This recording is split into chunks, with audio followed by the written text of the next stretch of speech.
आप सभी लोगों को मेरा नमस्कार। और आज मैं आपके सामने प्रस्तुत हुआ हूँ समांतर श्रेणी लेके। समांतर श्रेणी को अंग्रेजी में अरिथमेटिक प्रोग्रेशन, जिसे शॉर्टकट में हम एपी बोलते हैं। इसमें हम पहले आपको बताएंगे कि बेसिक कॉन्सेप्ट। तो चलिए शुरू करते हैं देर ना करके। तो समांतर श्रेणी में हम प्रथम पद को मानते हैं ए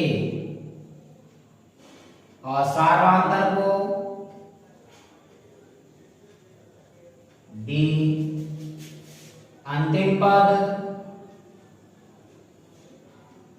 एल, पदों की संख्या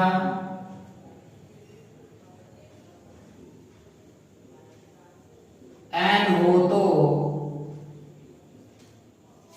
एपी अर्थात समांतर श्रेणी जो होती है वो होती है आपकी A plus B, A plus 2d, a plus 3d dash dash dash dash dash, last में होता है a plus n minus 1 into D. ये होता है प्रथम पद t1, जिसे हम a1, t2, a2, t3, a3, t4, a4 और ये हो गया आपका अंतिम पद एल से बोलते हैं, और टी एन इसे ए एन भी लिख सकते हैं। तो अब इसमें एक एक करके पढ़ेंगे। देखिए, ये है आपका प्रथम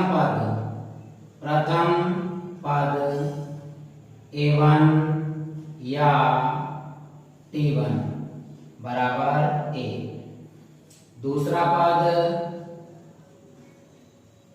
A2 या T2 बराबर A प्लस B।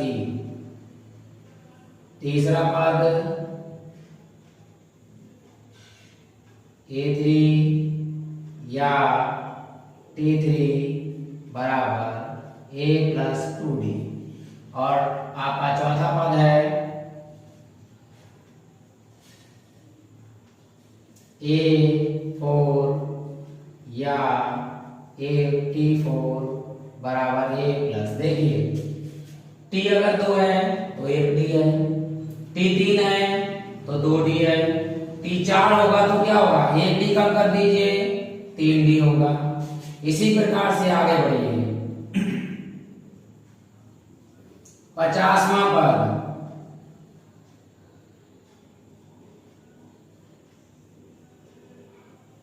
A50 या T50 बराबर होगा A प्लस कितने, 1D कम कर दीजिए, 50 में से 1 कम होगा तो कितने हो जाएंगे, 49D। इसी प्रकार आगे बढ़ेंगे हम। तो 100वां पद A100 या T100 बराबर होगा A प्लस 100 में से 1 कम करेंगे 99D। इसी प्रकार N वां पद TN या AN बराबर होगा A plus N minus 1 into D। ये तीनों पद को ही हम बोलते हैं अंतिम पद। L बराबर होता है आपका जो ये वाला पद N पद होता है वो अंतिम पद है, इसीलिए इसको बोलते हैं L यानी अंतिम पद, या N पद A plus N minus 1 into D। अब कैसे पता चलता है ये समांतर श्रेणी है? तो समांतर श्रेणी में पता करने के लिए हमारे पास एक फार्मूला होता है, वो है आपका सार्वधातुक। और सार्वधातुक D लिखते हैं हम T2 माइनस T1, अर्थात अगले वाले पद में से पिछले वाले पद को जब हम घटाते हैं तो D आता है। जैसे T2 अर्थात A प्लस D में से यदि हम A घटाएंगे तो A से A घट जाएगा, 0 हो जाएगा और D आपका प्राप्त हो जाएगा। इसका लंबा फार्मूला है, उसे हम लिखते हैं D बराबर T2 माइनस T1 बराबर T3 माइनस T2 बराबर T4 माइनस T3 बराबर T5 माइनस T4। बराबर डैश से इस प्रकार से आप श्रेणी लगाकर चल सकते हैं। एक हम बताते हैं कैसे करेंगे। जैसे मान लीजिए एक हमारी एपी श्रेणी है इस तरह से 2 5 8 11 और डैश डैश। ये पता करना है कि समांतर श्रेणी है या नहीं है। तो आप क्या करेंगे, पहले पद को T1 फिर T2 फिर T3 फिर T4 लिख लेंगे और फार्मूला लगाएंगे सामांतर D बराबर T2 माइनस T1 बराबर T3 माइनस T2 बराबर T4 माइनस T3। तो मान लगाते हैं T2 का मान 5, T1 का मान 2 बराबर T3 का मान 8 माइनस T2 का मान 5 बराबर T4 का मान 11 माइनस T3 का मान 8। घटाते हैं, देखिए 5 में से 2 गया 3, 8 में से 5 गया 3, 11 में से 8 गया 3, अर्थात इसमें D का मान हर जगह बराबर बराबर है। तो ये आपका एपी है और अन्यथा वो एपी नहीं होती। चेक भी कर सकते हैं, 2 के बाद 3 जोड़े 5 यानी 2 + 3 बराबर 5, 5 + 3 बराबर 8, 8 + 3 बराबर 11। यदि कोई संख्या आपस में जुड़ती चली जाए या वही संख्या घटती चली जाए तो उसे बोलते हैं हम समांतर श्रेणी। अब हम तो शुरू करते हैं। पहला सवाल है आपका a बराबर 10 दिया है, अर्थात प्रथम पद बराबर 10 और d का मतलब सार्वधातुक बराबर दिया है आपको 10 और पूछ रहा है 10वां पद ज्ञात कीजिए। भाई हमारे पास फार्मूला होता है 10वां पद t 10 बराबर a प्लस d। ए कम होगा अर्थात 10 है तो कितने d होंगे 9d। मान लगाएंगे भाई a का मान है 10 प्लस 9 गुणे d का मान है आपके पास 10, तो 10 प्लस 9 धाम 90 और 90 और 10 कितना हो गया आपके पास में 100। तो 10वां पद आएगा आपके पास में 100। अब एक पद और एक सवाल और है आपका दूसरा, जिसमें प्रथम पद जो आपको दिया गया है वो दिया गया है a बराबर -2 और d का मान दिया है 0.5 और कह रहा है 26वां पद ज्ञात कीजिए। तो भाई फार्मूला होता है 26वां पद t 26 बराबर a प्लस 26 में से कम करेंगे तो कितना होगा 25d बराबर a का मान है -2 प्लस 25 गुणे d का मान है 0.5 बराबर -2 प्लस 25 पंजे 125, 125 है और दशमलव एक अंक के बाद है तो यहाँ दशमलव लगा देंगे। भाई -2 है और प्लस के बाद 0.5 है, ज्यादा है प्लस के तो प्लस का ही वैल्यू आएगी और दशमलव के बाद तो 5 ऐसे लिख दीजिए और 12 में से 2 चला जाएगा तो बचेगा 10, अर्थात 26वां पद आएगा आपका 10.5। एग्जाम की दृष्टि से ये दोनों प्रश्न बहुत महत्वपूर्ण हैं। पहला प्रश्न है इनमें से मतलब तीसरा, एग्जाम की दृष्टि से तीसरा और चौथा सवाल मोस्ट इंपोर्टेंट है। तो चलिए देर ना करते हुए सॉल्व करते हैं। कह रहा है यदि a + 1 3a 4a + 2 AP में है यानी समांतर श्रेणी में है तो a का मान ज्ञात कीजिए। भाई यहाँ पर ये पहला पद हो गया आपका T1, दूसरा पद हो गया आपका T2, तीसरा पद हो गया आपका T3। इसके दो मेथड हैं। तो मेथड नंबर 1 में हम क्या करेंगे, हम फार्मूला जानते हैं कि D बराबर होता है आपका T2 माइनस T1 बराबर T3 माइनस T2। तो हम क्या करते हैं, इसे D को हटा देते हैं और ये वाला फार्मूला लगाते हैं। तो T2 का मान देखिए कितना है 3a माइनस T1 का मान है ब्रैकेट लगाएंगे +1 बराबर T3 का मान है 4a + 2 माइनस T2 का मान है 3a। ब्रैकेट खोल देंगे इधर वाला, निशान बदल जाएंगे -1 माइनस प्लस माइनस के 1 बराबर 4a प्लस 2 माइनस के 3a। 3a में से एक a चला गया तो कितना बचेगा 2a माइनस a। 4a में से 3a चला जाएगा तो बचेगा केवल a प्लस 2। ये एक प्लस है तो आगे हो जाएगा माइनस का, ये एक माइनस का उधर आगे हो जाएगा प्लस का। तो 2a माइनस a बराबर 2 और ये माइनस का 1 इधर आगे हो जाएगा प्लस का 1। तो 2a में से 1 जाएगा तो कितना बचेगा a बराबर 2 और 1 3। ये आंसर हो गया इसका।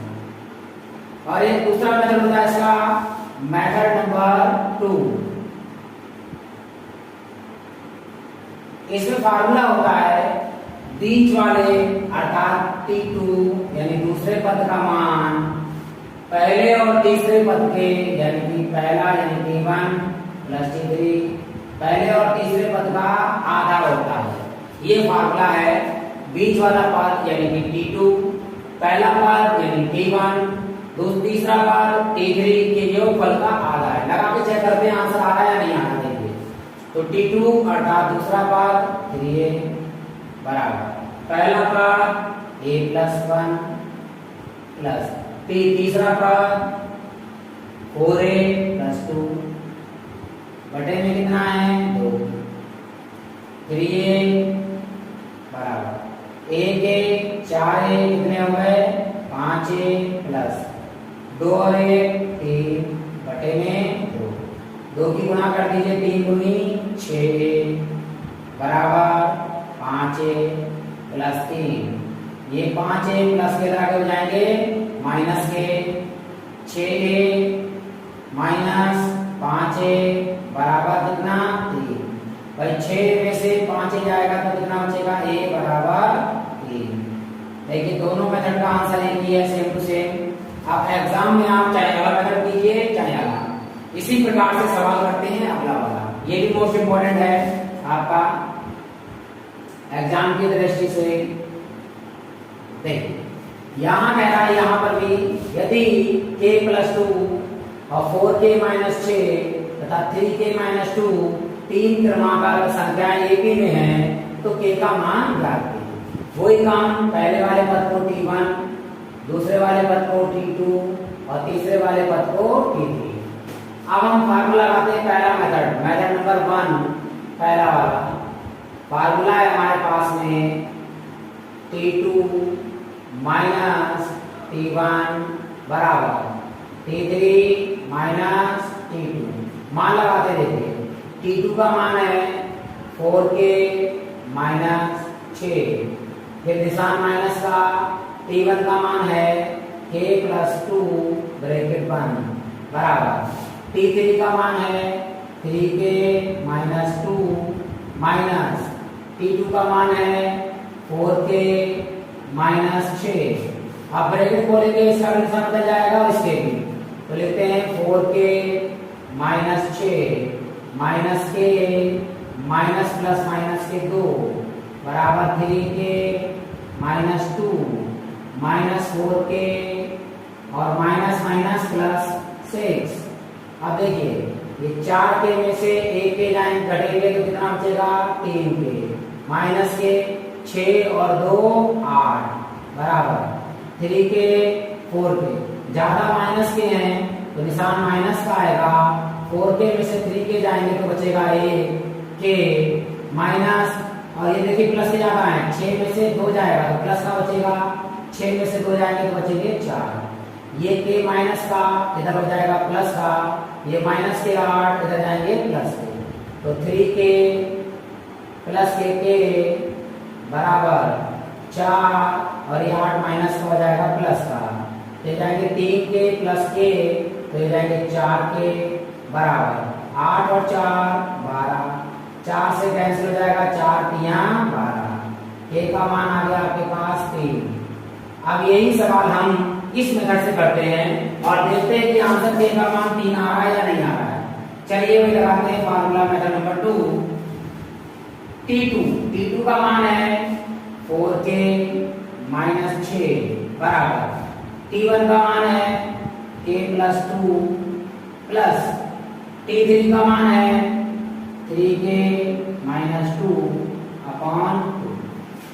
तो ये 4k माइनस 6 बराबर, और देखिए 1k और 3k कितने के हो गए 4k, और 2 से देखिए 2 माइनस प्लस का और 2 माइनस से घट गए तो हो गया 0, बटे में कितना है 2, 2 से काट दीजिए, 2 दूनी 4, तो 4k माइनस 6 बराबर 2k, 2k इधर प्लस का है माइनस का, 6 इधर माइनस का है उधर प्लस का, तो 4k माइनस 2k बराबर 6, 4k में से 2k जाएंगे तो बचेंगे आपके 2k बराबर 6, 2 से काटिए 2 तिया 6, तो k बराबर 3, यहाँ पर भी k का मान 3, यहाँ पर भी k का मान 3।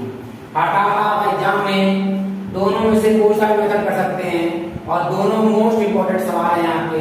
यदि मेरे वीडियो पसंद आते हैं तो आप लाइक कीजिए और सब्सक्राइब कीजिए, ताकि आपको इसी प्रकार के वीडियो और मिल सकें। आगे जल्द, बहुत ही जल्द मैं आपके सामने फिर प्रस्तुत होता हूँ एक ही कार्य समाधान।